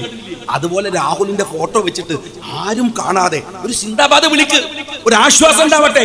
ഒരു കമ്മ്യൂണിസ്റ്റുകാരന് സ്വപ്നം കാണാൻ കഴിയില്ല. RSSന്റെ മുമ്പിൽ കുനിഞ്ഞ് നട്ടലൊടിയാറായ നിന്റെ ഈ ഇരട്ട ചങ്കുണ്ടെന്ന് കള്ളത്തരം പറയുന്ന നട്ടലിന്റെ സ്ഥാനത്ത് വാഴനാര് പോലും ഇല്ലാത്ത നിന്റെ ഈ പിണറായി വിജയനുണ്ടല്ലോ, അയാളെയാണോ നിങ്ങൾ ഇപ്പോഴും കമ്മ്യൂണിസ്റ്റ് പാർട്ടിക്കാരനെന്ന് വിളിക്കുന്നത്? അയാളെയാണോ നിങ്ങൾ വലിയ ആദർശവാദി എന്ന് വിളിക്കുന്നത്? സ്വന്തം മകളെ രക്ഷിച്ചെടുക്കാൻ ഈ നാടിനെ RSSന്റെ അടുക്കളയിൽ പണയം വെച്ച നട്ടലില്ലാത്ത ഈ മനുഷ്യനാണോ നിങ്ങൾ വലിയ ധീരനും ശൂരനും എന്ന് വിളിക്കുന്നത്? ഒന്ന് പറഞ്ഞ നിങ്ങള്. എന്നിട്ട് നിങ്ങൾ മനസ്സിലാക്കണം, ഈ പിണറായി വിജയന്റെ ഫോട്ടോ 500 ഹോർഡിംഗ്. നിങ്ങൾ മനസ്സിലാക്കേണ്ടത് 15 കോടി റുപ്യ മുടക്കിയിട്ട് 4ാം വാർഷികത്തിന്റെ ഭാഗമായിട്ട് കേരളത്തിന്റെ എല്ലാ തെരുവിലും വെച്ചിരിക്കുകയാണ്. അല്ലെങ്കിൽ തന്നെ മനുഷ്യന് സമാധാനമില്ല. ഈ അവലക്ഷണം കണ്ട മോന്തയും കൂടി കണ്ട അന്നത്തെ ദിവസം പോകുന്നല്ലാതെ എന്ത് ഉപകാരമാണ് എന്റെ സഹോദരന്മാരെ നാട്ടുകാർക്ക് ഉണ്ടാവുക? 500 ഹോർഡിംഗ് ചെലവെത്ര കാര്യങ്ങള്? 15 കോടി ഉറപ്പിക. ഈ വാർഷികം ആഘോഷിക്കാൻ 100 കോടി ചെലവാണ്. ആശാ വർക്കർമാർക്ക് കൊടുക്കാൻ നിങ്ങളുടെ കയ്യിൽ പൈസ ഉണ്ടോ? ഇല്ല. ഇതാ ജൂൺ 2 സ്കൂൾ തുറക്കല്ലേ, സ്കൂളിൽ കഞ്ഞിക്ക് പൈസ കൊടുക്കാൻ നിന്റെ കയ്യിൽ പൈസ ഉണ്ടോ? ഇല്ല. അംഗൻവാടിയിലെ ടീച്ചർമാർക്ക് 10 റുപ്യ കൂട്ടി കൊടുക്കാൻ നിന്റെ കയ്യിലുണ്ടോ? ഇല്ല. കോറോത്ത് നെല്ല് സംഭരിച്ചു വെച്ച കർഷകർക്ക് പൈസ കൊടുക്കാൻ നിന്റെ കയ്യിലുണ്ടോ? ഇല്ല. ക്ഷേമനിധിയുടെ പെൻഷൻ കൊടുക്കാൻ നിന്റെ കയ്യിൽ പൈസ ഉണ്ടോ? തൽക്കാലം ഇല്ല. സാമൂഹിക പെൻഷൻ ഒരു 10 റുപ്യ കൂട്ടി കൊടുക്കാൻ പിണറായി വിജയൻ നിന്റെ കയ്യിൽ പൈസ ഉണ്ടോ? പൈസ ഇല്ല. ആശുപത്രിയിൽ ജീവൻ രക്ഷാ മരുന്ന് വാങ്ങാൻ 10 റുപ്യ മാനന്തവാടിയിൽ കൊടുക്കാൻ നിങ്ങൾക്ക് പറ്റുമോ? ഇല്ല. നിങ്ങളുടെ കയ്യിൽ പൈസ ഇല്ല. ഡയാലിസിസ് പേഷ്യന്റിന് കൊടുക്കുന്ന 1000-2000 റുപ്യ അവർക്ക് കൊടുക്കാൻ നിങ്ങളുടെ കയ്യിൽ പൈസ ഉണ്ടോ? ഇല്ല. പിന്നെ എന്തിനാ എന്റെ കയ്യിൽ പൈസ ഉള്ളത്? മക്കൾക്കും പേരക്കുട്ടികൾക്കും നീന്തി കുളിക്കാൻ അവിടെ ക്ലിഫ് ഹൗസിൽ നീന്തലക്കുളം ഉണ്ടാക്കാൻ പൈസ ഉണ്ട്, നിങ്ങളുടെ കയ്യിലുണ്ട്. പേരക്കുട്ടിനെയും കൂട്ടി ടൂർ പോകാൻ നിങ്ങളുടെ കയ്യിൽ പൈസ ഉണ്ട്. ഈ മഹാരാജാവിനെ എഴുന്നള്ളിക്കാൻ കേരളത്തിന്റെ ചെലവിൽ നാട്ടിൽ 100 കണക്കിന് വണ്ടികൾ ഓടാൻ നിങ്ങളുടെ കയ്യിൽ പൈസ ഉണ്ട്. പാവപ്പെട്ടവന് പൈസ ഇല്ല. നിങ്ങൾ പറഞ്ഞല്ലോ എന്താണ് ഈ 4ാം വാർഷികം ജനങ്ങളുമായി സംസർഗത്തിന് ഇറങ്ങി പുറപ്പെടാൻ. എല്ലാ ജില്ലയിലും മുഖ്യമന്ത്രി മന്ത്രിമാരും വന്നു. ഞാനൊരു കാര്യം സഖാക്കളോട് ചോദിക്കട്ടെ, 6 മാസം മുമ്പല്ലേ നിങ്ങളൊരു ബസ്സുമായിട്ട് വന്നത്? ആലിബാബയും 42 കള്ളന്മാരെന്ന് പറഞ്ഞ മാതിരി നിങ്ങൾ ഒരു മുഖ്യമന്ത്രി 20 കള്ളന്മാരും കൂടെ ഒരു കക്കൂസുള്ള ബസ്സുമായിട്ട് വന്നില്ല ഇവിടെ ഈ മാനന്തവാടിയിൽ വന്നില്ലേ നിങ്ങൾ? എന്നിട്ട് ആ ബസ്സിന്റെ വിവരം എന്താണ്? എന്നിട്ട് നിങ്ങൾ മാനന്തവാടിയിൽ നിന്ന് വാങ്ങിക്കൊണ്ടുപോയ അപേക്ഷ എന്തായി? എന്തെല്ലാം നടപടിക്രമങ്ങൾ എടുത്തു? എന്ത് ബസ്? എന്നിട്ട് ആ യാത്ര കഴിഞ്ഞു പോകുമ്പോ മന്ത്രിമാർ എഴുതുകയാണ് ബീഫ്, അത് വയനാട്ടിലെ വരട്ട് ബീഫ്. എന്റെ ഫേസ്ബുക്കാണ്, പോസ്റ്റാണ്. മന്ത്രി ചെറിയാൻ പറയാണ്, കാഷ്യൂ നട്ട്സ് പൊരിക്കുകയാണെങ്കിൽ നെയ്യിൽ പൊരിക്കണം, തിന്നുന്നെങ്കിലോ കോഴിക്കോട്ട് തിന്നണം. നാട്ടുകാരെ നെയ്യിൽ പൊരിച്ച കശുവണ്ടി നക്കിപ്പോയിട്ട് 10 റുപ്യന്റെ അപേക്ഷയുടെ അവന്റെ ഏതെങ്കിലും ഒരു അപേക്ഷ നിങ്ങൾ പരിഗണിച്ചോ? ബാങ്ക് ലോണിന് കൊടുത്ത അപേക്ഷ, മക്കളുടെ വിദ്യാഭ്യാസ ലോണിന് കൊടുത്ത അപേക്ഷ, കർഷകന്മാർ കൊടുത്ത അപേക്ഷ, തൊഴിലാളി കൊടുത്ത അപേക്ഷ, അംഗനവാടി പ്രവർത്തകർ കൊടുത്ത അപേക്ഷ നിങ്ങൾ പരിഗണിച്ചോ? എന്തെങ്കിലും ഒന്ന്, ഏതെങ്കിലും ഒരു കാര്യം? 6 മാസം മുമ്പ് വന്നിട്ട് പൗരപ്രമുഖമാരെയും കണ്ടിട്ട് ഉള്ള ബിരിയാണി അടിച്ചു മാറ്റി പോയതല്ലേ ഈ കള്ളക്കൂട്ടങ്ങൾ? എന്നിട്ട് നാട്ടിലെ പ്രശ്നം പരിഹരിച്ചോ?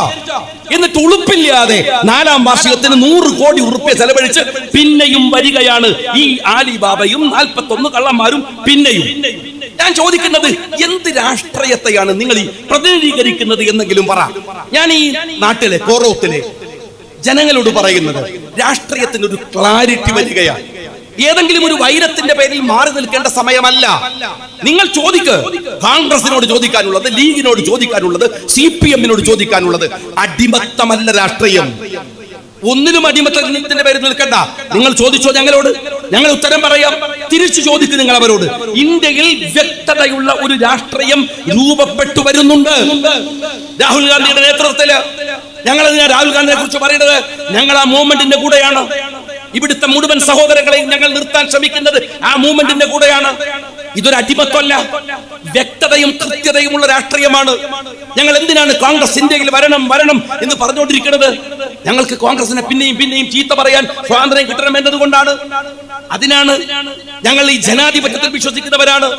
ഈ രാജ്യം കോൺഗ്രസ് ഭരിക്കുമ്പോൾ അവരെ പറയാത്ത ചീത്തയുണ്ടോ? ഇവിടുത്തെ കമ്മ്യൂണിസ്റ്റുകാരൻ, ഇവിടുത്തെ സകലരും. അതുപോലെ നിങ്ങളൊന്ന് പറയൂ, ഈ നരേന്ദ്രമോദിയെ കുറിച്ച്. എങ്ങാനും കേന്ദ്രത്തിൽ UPA ഗവൺമെന്റ് ആണ് ഭരിക്കുന്നതെങ്കിൽ, കോൺഗ്രസ് ആണ് ഭരിക്കുന്നതെങ്കിൽ, ഈ പിണറായി വിജയന്റെ നാവ് കൊണ്ട് ഡൽഹി വരെ നീളുണ്ടാവില്ലായിരുന്നോ? എന്താ ഇപ്പൊ മിണ്ടാത്തത്? എന്താ വായ തുറക്കാത്തത്? മിണ്ടിയാൽ ഭയാണ്, ED വരും. മിണ്ടിയാൽ ഭയാണ്, SFIO വരും. മിണ്ടിയാൽ ഭയമാണ്, CBI വരും. നിങ്ങൾ 2 കൂട്ടരും ഒരുപോലെയല്ലേ? കേന്ദ്രത്തിലെ RSS പറഞ്ഞാൽ നിങ്ങൾ അന്വേഷണ ഏജൻസി വരും. അത് തന്നെയല്ലേ ഈ പിണറായി വിജയനെ പറഞ്ഞാൽ ഉണ്ടാവുക? അല്ലെ? നിങ്ങൾ അങ്ങനെയല്ലേ പീഡിപ്പിക്കുക? എന്റെ പേരിൽ കേസ് കൊണ്ടത് എന്തിനാണ്? നിങ്ങൾ എതിർത്തതിലല്ലേ നിങ്ങൾ വിചാരിച്ചത്? അപ്പൊ ഞാൻ ചോദിക്കട്ടെ, സഖാവ് പിണറായി വിജയ, നിങ്ങൾ അഭിമുഖീകരിച്ച അതേ പ്രശ്നം ഞാനും അഭിമുഖീകരിച്ചില്ലേ? നിങ്ങൾ കേന്ദ്രത്തിനെതിരെ സംസാരിക്കുമെന്നത് കൊണ്ട് നിങ്ങളുടെ മകളുടെ പേരിൽ കേസെടുത്തു എന്നാണല്ലോ നിങ്ങൾ പറയുന്നത്. അങ്ങനെയെങ്കിൽ ഞാൻ കേരളത്തിലെ മുഖ്യമന്ത്രിയെ എതിർത്തതിന്റെ പേരിലാണല്ലോ എന്റെ പേരിൽ കേസെടുത്തത്. എന്നിട്ട് നിങ്ങൾ കേസെടുത്തിട്ട് ഏതെങ്കിലും ഒരു സെക്കൻഡിൽ ഞാൻ മിണ്ടാതിരുന്നോ? ഞാൻ എന്റെ വർത്താനം ചുരുക്കിയോ? ഞാൻ പറയുന്ന എന്തെങ്കിലും ഒരു ആരോപണം ഞാൻ കുറച്ചോ? ഞാൻ അതേ ഒച്ചയിൽ അതേ ശബ്ദത്തിൽ പറഞ്ഞുകൊണ്ടിരിക്കുന്നു. കാര്യമെന്ത്? എനിക്ക് ഭയമില്ല, എന്റെ മടിയിൽ കനവില്ല. അതുപോലെ പിണറായി വിജയൻ എന്താ പറയാതിരിക്കാൻ പറ്റാത്തത്? മോള് ജയിലിൽ പോയി കിടക്കുമെന്ന് ഉറപ്പുള്ളത് കൊണ്ടാണ് നിങ്ങൾ മിണ്ടാതിരിക്കുന്നത്, നിങ്ങൾ ശബ്ദിക്കാതിരിക്കുന്നത്. കാരണം നിങ്ങളുടെ മടിയിൽ കനമുണ്ട്. നിങ്ങൾ കള്ളത്തരം ചെയ്തിട്ടുണ്ട്. എനിക്കത് ചെയ്തിട്ടില്ല എന്ന് തെളിയിക്കാൻ ഈ രാജ്യത്തിലെ നീതിപീഠത്തിന്റെ അടുക്കൽ പോകാനും അത് തെളിയിക്കാനും സാധിച്ചു. കാര്യമെന്തേ? അതുകൊണ്ട് ഞാൻ സംസാരിക്കുന്നുണ്ട്. നിങ്ങൾക്ക് സംസാരിക്കാൻ ധൈര്യമില്ല, നിങ്ങൾ മിണ്ടില്ല. ഞാൻ ഈ നാട്ടിലെ സഖാക്കളോട് ചോദിക്കട്ടെ, നിങ്ങൾക്ക് ഇവിടെ വന്നിരിക്കുന്ന വ്യക്തതയുള്ള ഒരു രാഷ്ട്രീയം എന്താണെന്ന് അറിയുമോ? മണിപ്പൂരിലെ ക്രിസ്ത്യാനികൾ പീഡിപ്പിക്കപ്പെട്ടു. ബീഹാറിൽ, ഉത്തർപ്രദേശിൽ ക്രിസ്ത്യൻ പുരോഹിതന്മാരെ പീഡിപ്പിച്ചു. ആ സമയത്ത് അവിടെ ചെന്നത് രാഹുലാണ്. അവരെ ചേർത്ത് പിടിച്ചത് രാഹുലാണ്. നെഞ്ചിലെ കടുക്കി പിടിച്ച് അവന്റെ ഹൃദയ സ്പന്ദനം തൊട്ടറിഞ്ഞ് അവനോട് പറഞ്ഞു, ക്രിസ്ത്യാനികൾ ഇന്ത്യയിൽ മൈനോറിറ്റിയാണ്, പക്ഷേ നിങ്ങൾ ഇന്ത്യക്കാരാണ്, ഈ രാജ്യത്തിന്റെ മക്കളാണ്. നിങ്ങൾക്കൊരു വേദനയുണ്ടാകാൻ എന്റെ കൂടെ വേദനയാണ്. അതൊരു കൃത്യതയല്ലേ? അതൊരു വ്യക്തതയല്ലേ?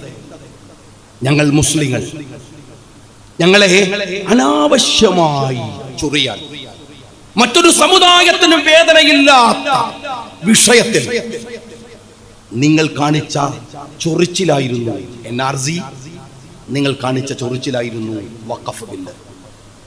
ആ ബില്ല് വന്നപ്പോ ഞങ്ങൾക്ക് പാർലമെന്റിൽ ആരാ ഉള്ളത്?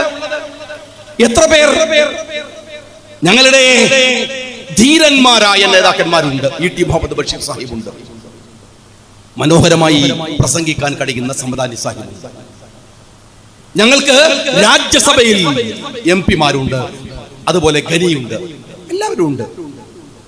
രാഹുൽ പറഞ്ഞത് ഇന്ത്യയുടെ പാർലമെന്റിലെ ഹിന്ദു സഹോദരന്മാർ, പാർലമെന്റിലെ MP മാർ പറഞ്ഞത് എന്ത് ബഷീർ സാഹിബ് അവിടെ ഇരുന്നോ?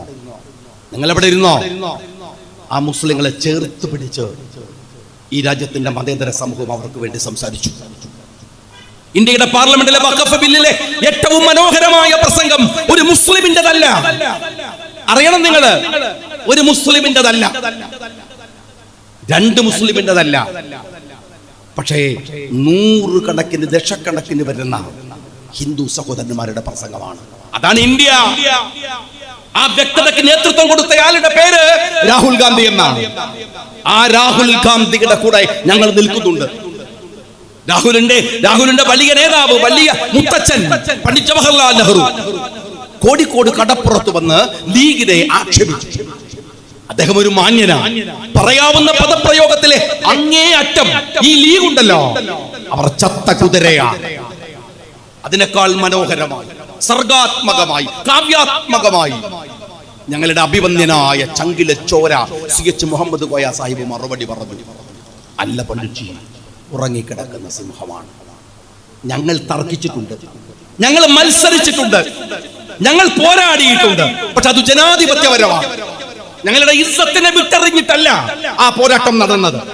ഞങ്ങൾ ഇന്ത്യയുടെ പാർലമെന്റിൽ അതേ കോൺഗ്രസ് അന്ന് നെഹ്റുവിനെ എതിർക്കുന്ന സമയത്ത് പോക്കർ സാഹിബിനോട്, പോക്കർ സാഹിബ് നിങ്ങൾ ഒറ്റക്കല്ല, അത് ഈ രാജ്യത്തിലെ മുസ്ലിങ്ങളുടെ ശബ്ദമാണെന്ന്, ആ ശബ്ദത്തെ ഞാൻ തിരിച്ചറിയുന്നു എന്ന് പറഞ്ഞ് ഞങ്ങൾക്ക് ബലം തന്ന നെഹ്റുവിന്റെ ചെറുമകൻ ഇതായി രാഹുലുണ്ട് ഇവിടെ.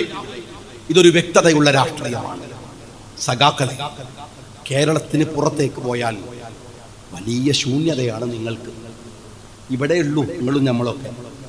നിങ്ങൾക്ക് എന്തും പറയാലോ, എന്നിട്ട് പോലും നേർക്ക് നേരെ രാഷ്ട്രീയം പറയാൻ നിങ്ങൾക്ക് കഴിയുന്നില്ല. നഷ്ടപ്പെടാൻ നിരവധി സ്റ്റേറ്റുകൾ ഇപ്പോഴും കയ്യിലുള്ള കോൺഗ്രസ് രാഷ്ട്രീയം പറയുമ്പോ ആ രാഷ്ട്രീയത്തിന് വ്യക്തതയുണ്ട്. ഞങ്ങൾ പ്രതീക്ഷയർപ്പിക്കുന്നു. തീരുന്നില്ല. ഞാൻ ചോദിക്കട്ടെ നിങ്ങളോട്, ജാതി സെൻസസ് വരികയാണ്.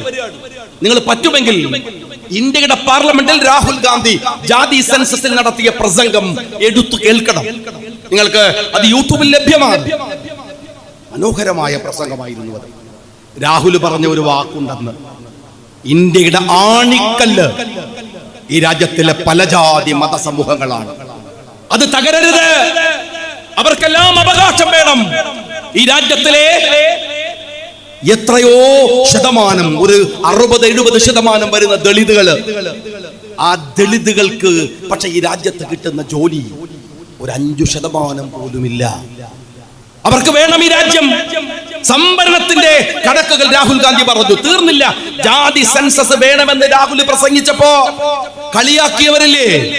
എന്നാൽ ഇതാ ഇന്ത്യയുടെ പാർലമെന്റ് പറയുന്നു ജാതി സെൻസസ് വരാൻ പോവുകയാണ്. ബീഹാർ തെരഞ്ഞെടുപ്പ് ലക്ഷ്യമായിരിക്കാം, പക്ഷെ ഒരു കാര്യം നിങ്ങൾ ഓർത്തോളൂ, ജാതി സെൻസസ് RSSന്റെ ഇന്ത്യയിലെ അടിവേരുമാന്തുന്ന സെൻസസ് ആവും. എന്തുകൊണ്ടെന്നാൽ ഇന്ത്യയിൽ ഒരു ജാതി സെൻസസ് നടക്കുന്നത് 931-ലാണ്. അന്ന് ഉള്ള കണക്കുകൾ 4599 ജാതിയും മതങ്ങളും ഉപജാതികളും ഇന്ത്യയിലുണ്ട്. 325 ഭാഷയുണ്ട്. ഓർക്കണം, 4599 ജാതി, മതം, വർഗം, വർണ്ണം ഇന്ത്യയിലുണ്ട്. അറിഞ്ഞോ നിങ്ങള്? ഇത് പറയുന്നത് ഇതാണ് ഇന്ത്യ. ഡൈവേഴ്സിറ്റിയാണ്, വ്യത്യസ്തതയാണ്. 1000 നിറമുള്ള പൂക്കളുള്ള മണ്ണാണിത്. ഈ മണ്ണിനെ ഒരു മതത്തിന്റെ പേരിൽ ഒരുമിപ്പിച്ച് നിർത്താൻ ആവില്ല. നിങ്ങൾക്ക് കഴിയില്ല. അങ്ങനെ കഴിയില്ല എന്ന് പറഞ്ഞു ഈ ഇന്ത്യയുടെ സെൻസസ്. ആ സെൻസസ് വീണ്ടും വരുമ്പോ തകരുന്നത് RSSന്റെ സ്വപ്നമാണ്, അവരുടെ സ്വപ്നമാണ്. നിങ്ങൾ മനസ്സിലാക്കേണ്ട ഒരു കാര്യമുണ്ട്. പഹൽഗാമില് കുറെ തെമ്മാടി കൂട്ടങ്ങള് ആളെ കൊല്ലുകയാണ്. എന്താ അവർ ചോദിച്ചത്? അത്രേ, കലിമത്ത് ചൊല്ലാൻ അറിയുമോ? കലിമത്ത് ചൊല്ലാൻ അറിയാത്തവരെയൊക്കെ വെടിവെച്ച് കൊല്ലും അത്രേ ഇസ്ലാം. ആരാ ഇത് പറഞ്ഞത്? ആ തെമ്മാടി കൂട്ടങ്ങളോട് ആരാ അത് പറഞ്ഞത്? അവരിനി പ്ലാൻ ചെയ്തതാണോ? ഇന്ത്യയിലെ ഒരുപാട് വർഗീയ കലാപങ്ങൾ പലപ്പോഴും ആര് ചെയ്തു എന്നതിന് ഉത്തരമില്ലാത്ത കലാപങ്ങളുണ്ട്. പലതരത്തിലും തെരഞ്ഞെടുപ്പുകളെ ലക്ഷ്യമാക്കി ഉണ്ടാക്കിയ കലാപങ്ങളുണ്ട്. ഇനി എന്തോ ആവട്ടെ, ആ പഹൽഗാമിൽ മുസ്ലിം ലോകത്തെ തന്നെ അപമാനിച്ചുകൊണ്ട് കലിമത്ത് ചൊല്ലാത്തവനെ വെടിവെച്ചു കൊന്ന തീവ്രവാദി കൂട്ടങ്ങൾ, ആ തീവ്രവാദി കൂട്ടങ്ങൾ അവർ കൊന്നപ്പോ ജയ് ഹോ വിളിച്ച് ഞങ്ങൾക്കിതാ എന്തോ കിട്ടിയെന്നു കരുതിയ RSSകാരൻ അവനിങ്ങനെ ആഹ്ലാദിച്ചു നിൽക്കുമ്പോ നിങ്ങൾ അറിയണം, അവിടെ കൊല്ലപ്പെട്ടു പോയ ലഫ്റ്റനന്റിന്റെ വിനയ് നർവാളിന്റെ ഭാര്യ ഹിമാൻഷി നർവാളിനോട് പീപ്പിൾസ് TV, റിപ്പബ്ലിക് TVയുടെ ലേഖകൻ വന്നിട്ട് ചോദിക്കുന്ന ചോദ്യമുണ്ട്. ഭർത്താവ് മരിച്ചു കിടക്കുമ്പോ നിങ്ങൾക്ക് എന്താണ് സംസാരിക്കാനുള്ളത്? ആ സ്ത്രീ പറയുന്ന ഒരു വാക്കുണ്ട്, ഹിമാൻഷി നർവാൾ. എന്താ പറഞ്ഞെന്നറിയോ? എന്റെ ഭർത്താവ് കൊല്ലപ്പെട്ടു, നിരവധി പേര് കൊല്ലപ്പെട്ടു. ആ കൊലപാതകം മുസ്ലിങ്ങൾക്ക് നേരെയുള്ള ആക്രമണമാക്കി മാറ്റുകയല്ല വേണ്ടത്, കാശ്മീരികൾക്ക് നേരെയുള്ള ആക്രമണമാക്കുകയല്ല വേണ്ടത്. ഞങ്ങൾക്ക് വേണ്ടത് നീതിയാണ്, ഞങ്ങൾക്ക് വേണ്ടത് സമാധാനമാണ്. RSSകാരൻ അതിന്റെ താഴെ വന്ന് കമന്റ് അടിച്ച് എന്താണെന്നറിയോ? നിന്റെ ഭർത്താവ് കൊല്ലപ്പെടേണ്ടവനായിരുന്നു എന്നാണ്. മാർപ്പാപ്പ മരിച്ചു പോയപ്പോ മരണം ഒന്നിനെയും ന്യായീകരിക്കുന്നില്ല എന്ന് പറഞ്ഞ കാസ എന്ന വൃത്തികെട്ട സംഘടനയെ പോലെ തന്നെ ഇതാണ് RSS, ഇതാണ് കാസ, ഇതാണ് മുസ്ലിം തീവ്രവാദികൾ. മനസ്സിലാക്കണം നിങ്ങൾ. പക്ഷെ നിങ്ങൾ അറിയേണ്ട ഒരു കാര്യം, ഹിമാൻഷി നർവാളിലെ പോലെയുള്ള മനുഷ്യരാണ് ഇന്ത്യ എന്ന് പറയുന്ന ഈ രാജ്യത്തിന്റെ സ്വത്തെന്ന് പറയുന്നത്, കരുത്തെന്ന് പറയുന്നത്. ആയിരിക്കണം. ഈ യുദ്ധം വന്നപ്പോ നിങ്ങൾ ഓർത്തു നോക്കൂ, എല്ലാവരും, എല്ലാ രാഷ്ട്രീയ പാർട്ടികളും, രാഹുൽ ഗാന്ധി ഏറ്റവും ശക്തമായി രാഷ്ട്രീയം പറയുന്ന ഇന്ത്യയിലെ പ്രതിഭാധനനായ രാഷ്ട്രീയക്കാരൻ പറഞ്ഞു, ഞങ്ങൾ ഗവൺമെന്റിന്റെ കൂടെയാണ്, ഞങ്ങൾ ഈ രാജ്യത്തിന്റെ കൂടെയാണ്, യുദ്ധം മുന്നോട്ട് പോവട്ടെ. പക്ഷെ യുദ്ധം അവസാനിപ്പിച്ചതിലല്ല, എങ്ങനെയാണ് അവസാനിപ്പിച്ചത് എന്ന് നിങ്ങളൊന്ന് പറഞ്ഞേ. ഇന്ത്യ നടത്തുന്ന യുദ്ധം അവസാനിപ്പിക്കേണ്ടത് ട്രംപാണോ? രാജ്യം ഭരിക്കുന്ന നരേന്ദ്രമോദി ട്രംപിന്റെ അമ്മായിന്റെ മോനൊന്നല്ലല്ലോ. ട്രംപ് പറയാൻ ഈ രാജ്യമല്ലേ സംസാരിക്കേണ്ടത്, ഈ രാജ്യമല്ലേ പറയേണ്ടത്? ഞാൻ നിങ്ങളോട് ചോദിക്കട്ടെ, നിങ്ങൾ നരേന്ദ്രമോദിയുടെ ആളുകൾ, ഈ BJPയുടെ ആളുകൾ UPA ഗവൺമെന്റിന്റെ കാലത്ത് യുദ്ധം ഉണ്ടായപ്പോ എന്താ നിങ്ങൾ പറഞ്ഞത്? അന്ന് രാഷ്ട്രീയ മുതലെടുപ്പിന് വേണ്ടി യുദ്ധത്തെ ഉപയോഗിച്ചു. ഇന്ത്യയുടെ നയതന്ത്ര പരാജയം എന്ന് നിങ്ങൾ പറഞ്ഞു. രാഹുലിനെ നിങ്ങൾ ചീത്ത വിളിച്ചു. എന്നാൽ RSSകാരാ ഇവിടുത്തെ RSSകാരുടെ കാര്യം ഭയങ്കര രസമാണ്. യുദ്ധം നിർത്തിയപ്പോ അവർ നരേന്ദ്രമോദിയോട് ചോദിക്കണം, എന്ത് നിർത്തലാത്? അവർക്ക് യുദ്ധാണല്ലോ ഇഷ്ടം, അവർക്ക് യുദ്ധമാണല്ലോ, രാജ്യത്ത് സമാധാനം ഉണ്ടാവുന്ന ഒരു പണി അവർക്ക് ഇഷ്ടമല്ലോ. എന്നിട്ട് സർക്കാരിനെ ബന്ധിക്കുക. എന്നാൽ രാഹുലിനെ ചീത്ത വിളിച്ച RSSകാരാ, നീ ഒന്ന് കേൾക്കണം. 971 രാഹുൽ ഗാന്ധിയുടെ വല്യമ്മ, രാഹുൽ ഗാന്ധിയുടെ വല്യമ്മ ഇന്ദിരാഗാന്ധി രാജ്യം ഭരിക്കുകയാണ്. അന്ന് നിക്സൺ ആണ് ഇടപെട്ടത്, ഇന്ന് ട്രംപാണ്. അന്ന് നിക്സണാണ്. ആ നിക്സണോട് ഇന്ദിരാഗാന്ധി പറയുന്ന ഒരു വാക്കുണ്ട്, ഹേയ് മിസ്റ്റർ നിക്സൺ, ആ കാലൊക്കെ കഴിഞ്ഞു. വെളുത്ത നിറമുണ്ടെന്ന് കരുതി 4000 കിലോമീറ്റർ അപ്പുറത്ത് നിന്ന് ആജ്ഞാപിക്കുമ്പോഴേക്കും ഇവിടെ വെടിയുതിർക്കുന്ന കാലമൊക്കെ കഴിഞ്ഞു. എങ്ങനെ നേരിടണം, എങ്ങനെ രാജ്യത്തെ നയിക്കണമെന്ന് ഞങ്ങൾക്കറിയാം, ഞങ്ങളെ പഠിപ്പിക്കാൻ വരരുത് എന്ന് നിക്സന്റെ മുഖത്ത് നോക്കി പറഞ്ഞത് ഈ രാജ്യത്തിന്റെ അഭിമാനമായ ഇന്ദിരാഗാന്ധിയാണ്. അല്ലാതെ ഈ രാജ്യത്തിന്റെ യുദ്ധം നിർത്താൻ ആദ്യത്തെ ട്വീറ്റ് ചെയ്യേണ്ടത് അമേരിക്കയുടെ പ്രസിഡന്റ് അല്ല. നിങ്ങൾക്ക് രാജ്യം ഭരിക്കാൻ അറിയില്ല. കാര്യം എന്താണ്? വെറുപ്പിനെ കൈമുതലാക്കിയാൽ എങ്ങനെയാ ഒരു നാട് ഭരിക്കുക? വെറുപ്പ് കൊണ്ട് ഭരിക്കാൻ തീരുമാനിച്ചാൽ എങ്ങനെ ഉണ്ടാവാ? എന്റെ ചോദ്യം നിങ്ങളോട് ഞാൻ ചോദിക്കട്ടെ, ഈ യുദ്ധം കഴിഞ്ഞല്ലോ, ഇനി രാഷ്ട്രീയം പറയാലോ? അതുകൊണ്ട് ഞാൻ ചോദിക്കട്ടെ, നരേന്ദ്രമോദിയുടെ ബി ജെ പിയെ താങ്ങുന്നവരോട്, അത് രാഷ്ട്രീയം പറയാൻ മടിച്ചു നിൽക്കുന്ന കേരളത്തിന്റെ പിണറായി വിജയൻ ചോദിക്കേണ്ട ചോദ്യം ഞാനൊന്ന് ചോദിക്കട്ടെ. ഇന്ത്യയുടെ പട്ടാളത്തിലേക്ക് കഴിഞ്ഞ കോവിഡിന് ശേഷം സ്വാഭാവികമായി തെരഞ്ഞെടുക്കേണ്ട 80,000 മിലിറ്ററി ജീവനക്കാരെ, മിലിറ്ററിയിലേക്കുള്ള കമാൻഡന്റുകളെ എന്ത് നിങ്ങൾ തെരഞ്ഞെടുത്തില്ല? ഇന്ത്യയുടെ മിലിറ്ററിയുടെ ചരിത്രത്തിൽ ഇത്ര ദീർഘമായ ഒഴിവ് മിലിറ്ററിയിൽ വന്നിട്ടില്ല. മിലിറ്ററി ഉദ്യോഗസ്ഥന്മാരെ വന്നിട്ടില്ല. നിങ്ങൾ കാശ്മീരിൽ പോയ ഒരുപാട് ആളുകൾ ഇവിടെ ഉണ്ടാവുമല്ലോ. വേദിയിലുള്ളവർ എനിക്കറിയാം, കുറെ ആളുകൾ പോയിട്ടുണ്ട്. ഞാൻ 2-3 തവണ പോയിട്ടുണ്ട്. നിങ്ങൾ കാശ്മീരിൽ പോയാൽ തോന്നുന്ന ഒരു സങ്കടം, എന്റെ മനസ്സിൽ ഉടക്കിയ ഒരു സങ്കടമുണ്ട്. ഒരു 1/2 കിലോമീറ്റർ വ്യത്യാസത്തിൽ ബാരിക്കേഡുകളാണ്, പോലീസാണ്. അവരിങ്ങനെ പ്രത്യേക ക്യാബിൻ ഉണ്ടാക്കി, അതിനകത്ത് നിന്ന് കണ്ണു മാത്രം പുറത്തേക്ക്. പിന്നെ അവന്റെ കയ്യിലുള്ള ഒരൊറ്റ ഞെക്കിയാൽ ആയിരങ്ങളെ മരിച്ചു കൊന്നു വീഴ്ത്താൻ കഴിയുന്ന മെഷീൻ ഗണ്ണുകളാണ്. ഇവരിങ്ങനെ നിൽക്കും. നിങ്ങളൊരു 10 കിലോമീറ്റർ കടക്കുമ്പോഴേക്ക് ഒരു 20 ഈ പട്ടാള ബാരിക്കേഡുകൾ നിങ്ങൾക്ക് കാണാം. ആ കാശ്മീരിൽ ഇതിനെയെല്ലാം മറികടന്ന് ഒരു തീവ്രവാദ കൂട്ടം പോയി മനുഷ്യരെ വെടിവെച്ചു കൊന്നു. ഇത് സുരക്ഷാ വീഴ്ചയല്ലേ? ഇന്ത്യ പോലെ ഒരു വലിയ, ഞാൻ ചോദിക്കട്ടെ, ഇവിടുന്ന് ഈ കോറോത്ത് ഒരുത്തൻ കട്ടിട്ട് പോയാൽ അവനെ തെരഞ്ഞ് കോറോത്ത പോലീസ് ബീഹാറിൽ പോയി പിടിക്കും, ബംഗാളിൽ പോയി പിടിക്കും, തമിഴ്നാട്ടിലെ തിരുട്ട് ഗ്രാമത്തിലാണെങ്കിൽ പോയി പിടിക്കും. നിങ്ങൾ പിണറായി വിജയൻ, അദ്ദേഹം ഒരു വിശ്വാസമുള്ള ആൾക്കാരൊക്കെ ആണെങ്കിൽ ശരിക്കും വിശ്വസിച്ചു പോകും. ഇയാള് കേരളത്തിന്റെ മുഖ്യമന്ത്രി ആയതിനു ശേഷം ഈ നാട്ടിൽ വന്ന ദുരന്തങ്ങൾ, നമുക്ക് ദുരന്തം ശീലമായതുകൊണ്ട് മറന്നു പോണതല്ലേ? എന്തെല്ലാം ദുരന്തമുണ്ടായി. അവസാനം വയനാട്ടിൽ നിങ്ങൾ ഓർത്തു നോക്കണം. ഇതാ ഇന്ന് മുഖ്യമന്ത്രിയുടെ പ്രഖ്യാപനം വന്നിരിക്കുന്നു, ഞങ്ങൾ ആ പാക്കേജ് പൂർത്തിയാക്കും. ഞാൻ ഈ കോറോത്തെ ജനങ്ങളോട് ചോദിക്കട്ടെ, നിങ്ങൾ ഇവിടുത്തെ ഈ തൊണ്ടർനാട് പഞ്ചായത്തിൽ നിങ്ങൾ നിങ്ങളുടെ വീട് ഉണ്ടാക്കാൻ ഒരു അപേക്ഷ കൊടുക്കുന്നു. ലൈഫ് പദ്ധതിയിൽ ഒരു വീട്, ലൈഫ് പദ്ധതിയിൽ നിങ്ങൾക്കൊരു വീട് അനുവദിച്ചാൽ സ്ക്വയർ ഫീറ്റിന് സർക്കാർ തരുന്ന പൈസ എത്രയാണെന്നറിയോ? 1000 രൂപ. പഞ്ചായത്ത് മെമ്പർമാരുണ്ടല്ലോ, 1000 രൂപ. നിങ്ങൾ നിങ്ങളുടെ വീടുണ്ടാക്കാൻ 1000 രൂപ.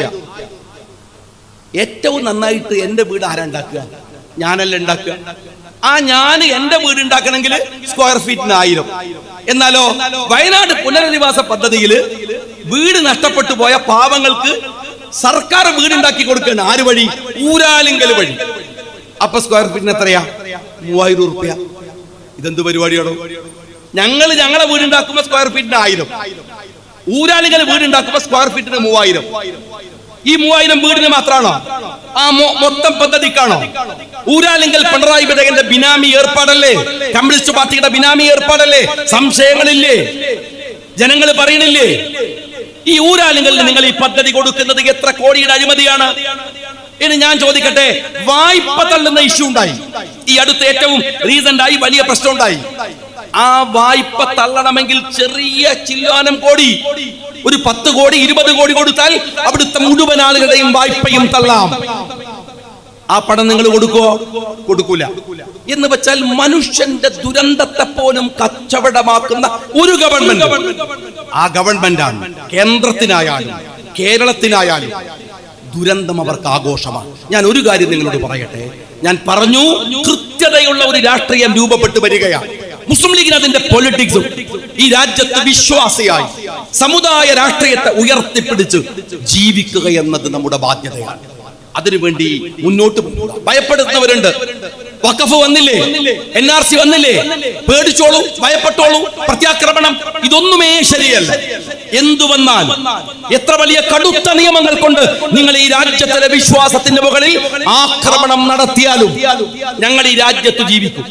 വിശ്വാസികൾ ഒറ്റക്കെട്ടായി, അവർ മുസ്ലിങ്ങളായല്ല, ക്രിസ്ത്യാനികളായല്ല, ഹിന്ദുക്കളായല്ല, ഇന്ത്യക്കാരായി ഈ രാജ്യം നൽകുന്ന സ്വാതന്ത്ര്യത്തെ നെഞ്ചോട് ചേർത്ത് പിടിച്ച് എത്ര വലിയ നിയമങ്ങൾ കൊണ്ടുവന്നു. NRC കൊണ്ടുവന്നില്ലേ? എന്നിട്ട് നിങ്ങൾ എന്താക്കി? ഇവിടെ ഉള്ളവരെ മുഴുവൻ അങ്ങ് വലിച്ചു കൊണ്ടുപോയോ? ഒരു കാര്യം ഞാൻ രാജ്യം ഭരിക്കുന്ന ഭരണാധികാരികളോട് പറയട്ടെ, ജനങ്ങളുടെ കൂടെ ഞങ്ങൾ ഉണ്ടാവും, അവന്റെ പോരാട്ടങ്ങളുടെ കൂടെ ഞങ്ങൾ ഉണ്ടാവും. ഇന്ത്യൻ യൂണിയൻ മുസ്ലിം ലീഗ് ഉണ്ടായിരുന്നു, ചെറിയ പ്രതലത്തിലാണെങ്കിലും ഞങ്ങൾ ഇവിടെ ഉണ്ടാവും. ആ പോരാട്ട ഭൂമിയിൽ നിങ്ങൾക്ക് ഞങ്ങളുടെ വിശ്വാസ രീതികളെ തകർക്കാൻ കഴിയില്ല.